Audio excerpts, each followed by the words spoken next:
ഇന്നത്തെ നമ്മളെ പരിപാടി how to make Ramadan special ഷമാം ജ്യൂസ്. കണ്ടോളി കേട്ടോ. നോർമലി കൂൾ ബാറിൽ കിട്ടുന്ന ഷമാം ജ്യൂസ് ഇല്ലേ, അതൊന്ന് അടിച്ചു നോക്കാം നമുക്ക് സിമ്പിളായിട്ട്.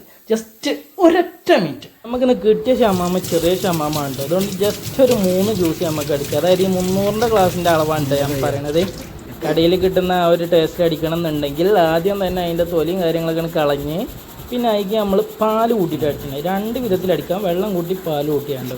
ഈ ഷമാമിന് ഒരുപാട് ഗുണങ്ങളുണ്ട് കേട്ടോ. സംഭവം നമ്മളെ മലബന്ധം അതുപോലെ വിഷയങ്ങൾ, അതേപോലെ തന്നെ കണ്ണിൻ്റെ കാഴ്ച കൂടാൻ സഹായിക്കും.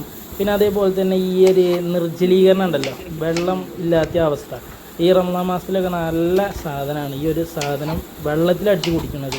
പാലിൽ അത്ര നല്ലതല്ല, പക്ഷേ നമ്മൾ പാലിലാണ് അടിക്കുന്നത്. കാരണം പാലിൽ അടിച്ചാൽ അതിൻ്റെ ചാതന തൊള്ളേക്ക് കിട്ടുള്ളൂ.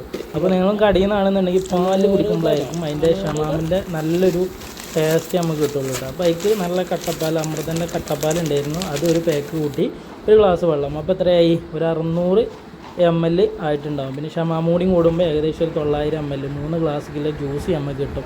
ഇതാണ് ഒരളവ്. പിന്നെ നമുക്ക് വെള്ളം കൂടുതലൊക്കെ നീട്ടിങ്ങാണ്ട് എനിക്ക് കുറച്ച് കൂടുതൽ വെള്ളം എന്നാണെന്നുണ്ടെങ്കിൽ അങ്ങനെയൊക്കെ കുടിക്കാം. അങ്ങനെ ആകുമ്പോഴും കുഴപ്പമൊന്നുമില്ല, പക്ഷേ ടേസ്റ്റ് വ്യത്യാസം ഉണ്ടാകും. ഞാൻ ഈ പറഞ്ഞ അളവിൽ അടിച്ചാണെന്നുണ്ടെങ്കിൽ അതിൻ്റെ ഒറിജിനൽ ടേസ്റ്റ് കടയിൽ കിട്ടുന്ന അതേപോലെ നിങ്ങൾക്ക് കുടിക്കാം. അപ്പോൾ നമ്മൾ ഷമാമ ജ്യൂസ് റെഡി ആയിട്ടുണ്ട് കേട്ടോ. ഇതാണ്, ഇത്രയേ ഉള്ളൂ.